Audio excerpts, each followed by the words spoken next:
नमस्कार, मैं हूं निकिता और आप देख रहे हैं सत्यहिंदी.com। चलिए एक नजर डालते हैं अब तक की सुर्खियों पर। लोकसभा चुनाव से पहले दिल्ली के रामलीला मैदान में होने जा रही विपक्ष की महारैली में मुख्यमंत्री अरविंद केजरीवाल की पत्नी सुनीता केजरीवाल उनका एक संदेश पढ़ेंगी। आम आदमी पार्टी ने दावा किया है कि मुख्यमंत्री केजरीवाल ने ईडी की कस्टडी से देश के लिए संदेश दिया है, जिसे उनकी पत्नी सुनीता केजरीवाल पूरे देश के सामने पढ़ेंगी। बता दें कि इस रैली का नाम तानाशाही हटाओ लोकतंत्र बचाओ रखा गया है और सुबह से ही बड़ी संख्या में यहां पार्टी कार्यकर्ताओं को जमावड़ा लगना शुरू हो गया है। रैली को लेकर दिल्ली सरकार में मंत्री और आप नेता आतिशी ने कहा कि अरविंद केजरीवाल की गिरफ्तारी के विरोध में देश भर से लोग आ गए हैं। दिल्ली की जनता जानती है कि अरविंद केजरीवाल ने उनकी जिंदगी बदल दी है। वे गिरफ्तार हैं, फिर भी उन्हें दिल्ली की चिंता है और उनके लिए संदेश भेज रहे हैं। पार्टी नेता सौरभ भारद्वाज ने कहा कि हम दिल्ली की सड़कों पर निकले और हमने देखा कि लोगों में अरविंद केजरीवाल की गिरफ्तारी के खिलाफ गुस्सा है। लोगों को ये पसंद नहीं आया कि एक मुख्यमंत्री को जेल हो। दिल्ली के रामलीला मैदान में अरविंद केजरीवाल की गिरफ्तारी के खिलाफ महारैली का आयोजन किया गया है, जिसमें इंडिया गठबंधन की सभी पार्टियां और उनके नेता हिस्सा लेंगे।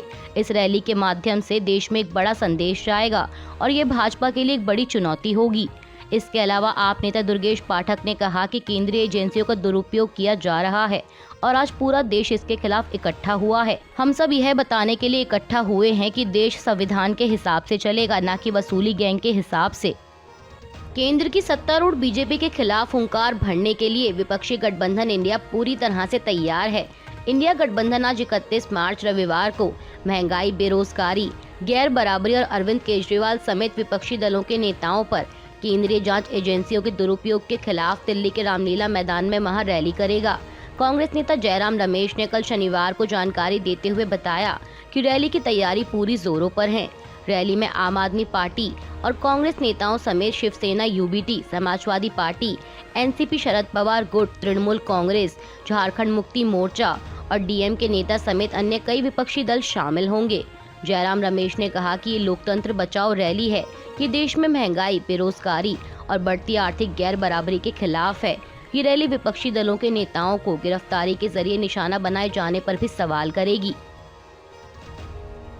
इंडिया गठबंधन की रैली से पहले समाजवादी पार्टी प्रमुख अखिलेश यादव ने कहा कि भाजपा की चिंता ये है कि वह सत्ता से जा रही है। यह एक नया आविष्कार है कि ईडी, सीबीआई और ईटी को तैनात किया गया है और चंदा जुटाया गया है। भाजपा जितना झूठ पूरे ब्रह्मांड में किसी ने नहीं बोला।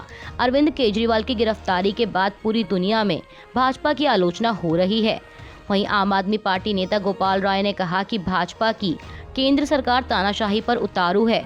पूरा देश आज इस रामलीला मैदान में इस तानाशाही को हटाने के लिए और लोकतंत्र को बचाने के लिए एकजुट हो रहा है। जिस तरह से दिल्ली के मुख्यमंत्री को गिरफ्तार किया गया, ये संदेश देना है कि ये तानाशाही हमें बर्दाश्त नहीं है। भाजपा को आज इंडिया गठबंधन की एकता से डर लग रहा है और भाजपा आज इसी डर की भाषा बोल रही है। महारैली से पहले शिवसेना यूबीटी प्रमुख उद्धव ठाकरे ने कहा कि भाजपा परिवार का मतलब ही नहीं समझी। मेरा परिवार कहने से कुछ नहीं होता, परिवार की जिम्मेदारी लेनी होती है। आपके परिवार में सिर्फ कुर्सी और आप हैं। अब उनके पास कोई और विषय नहीं रह गए हैं। जब से चुनावी बॉन्ड का मामला सामने आया है, उनका असली चेहरा जनता के सामने आ गया है। भाजपा यानी भ्रष्ट जनता पार्टी। सीपीआई के महासचिव डी राजा ने कहा कि आज की रैली बहुत ही महत्वपूर्ण रैली है। यह रैली दिल्ली के मुख्यमंत्री अरविंद केजरीवाल की गिरफ्तारी के तुरंत बाद हो रही है। इससे पहले झारखंड के मुख्यमंत्री को पद छोड़ना पड़ा, उन्हें गिरफ्तार कर लिया गया। अब मौजूदा मुख्यमंत्री को गिरफ्तार कर लिया गया है। सभी केंद्रीय एजेंसियों का इस्तेमाल विपक्षी दलों के खिलाफ किया जा रहा है। इसलिए आज की रैली को लोकतंत्र बचाओ रैली कहा गया है। यह रैली पूरे देश में एक बड़ा संदेश देने जा रही है।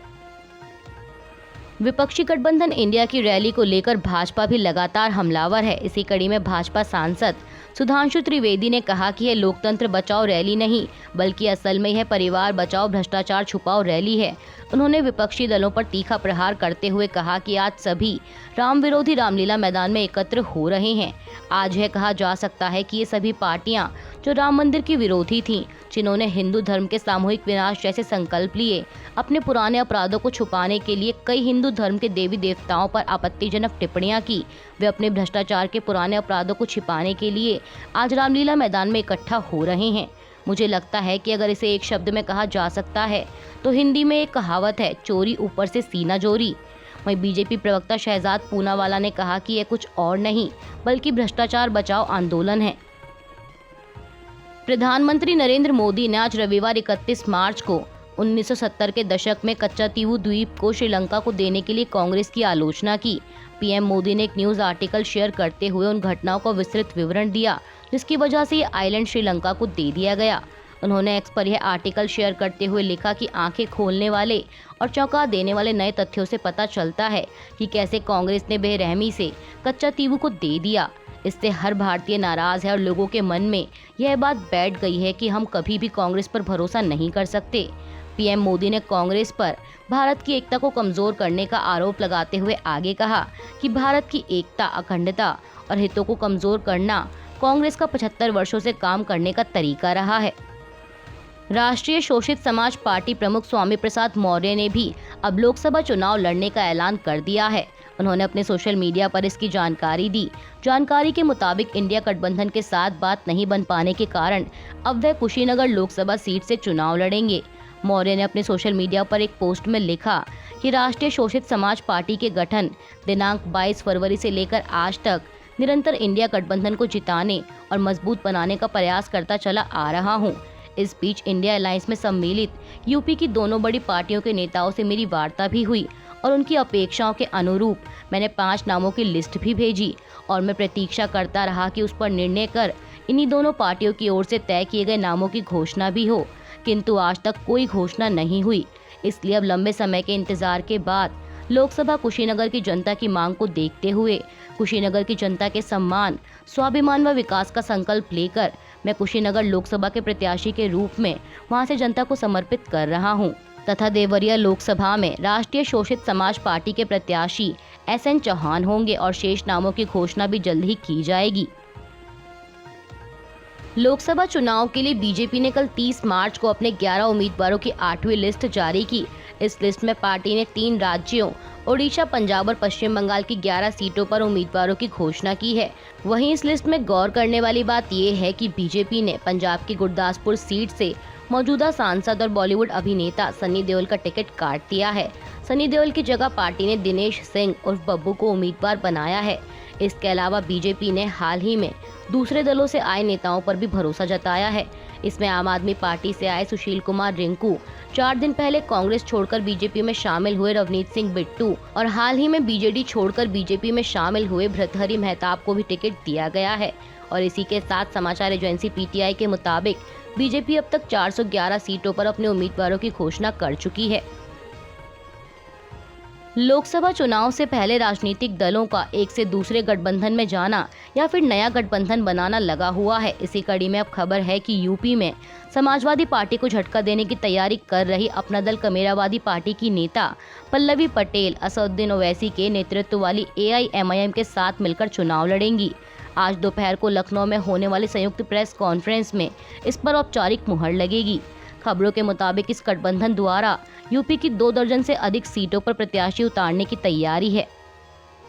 उत्तर प्रदेश में लोकसभा चुनाव इस बार काफी रोमांचक होने वाला है। दरअसल यूपी में 7 चरणों में होने वाले लोकसभा चुनाव से पहले अपना दल कमेरावादी पार्टी की नेता और समाजवादी पार्टी से विधायक पल्लवी पटेल समाजवादी पार्टी को झटका देने की तैयारी कर रही हैं।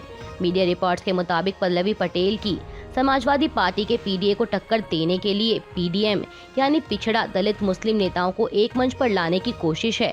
सूत्रों के मुताबिक पार्टी ने 3 दर्जन से अधिक लोकसभा सीटों पर प्रत्याशी उतारने का मन बना लिया है। अब ऐसे में माना जा रहा है कि उनके इस कदम से इंडिया ब्लॉक की मुश्किलें बढ़ सकती हैं। दरअसल राज्यसभा चुनाव में प्रत्याशियों के चयन को लेकर समाजवादी पार्टी और अपना दल कमेरावादी की पल्लवी के बीच खटास हुई थी, जो अब लोकसभा चुनाव में भी देखने को मिल रही है। खबरों के मुताबिक पल्लवी इस बात से नाराज थीं कि PDA पिछड़ा दलित अल्पसंख्यक की राजनीति करने वाली सपा ने पिछड़े और अल्पसंख्यकों को प्रत्याशी नहीं बनाया। वहीं पिछले दिनों ही अखिलेश यादव भी 2 टूक कह चुके हैं कि अपना दल कमेरावादी से 2022 में ही गठबंधन था, अब 2024 में गठबंधन नहीं है। CBI की कस्टडी में बंद संदेश खाली मामले के मुख्य अभियुक्त शाहजहां शेख को अब ED ने भी गिरफ्तार कर लिया है। शेख को आर्थिक भ्रष्टाचार के मामले में एजेंसी की ओर से जारी जांच में सहयोग न करने के आरोप में गिरफ्तार किया गया है। ईडी के एक अधिकारी द्वारा इसकी जानकारी दी गई।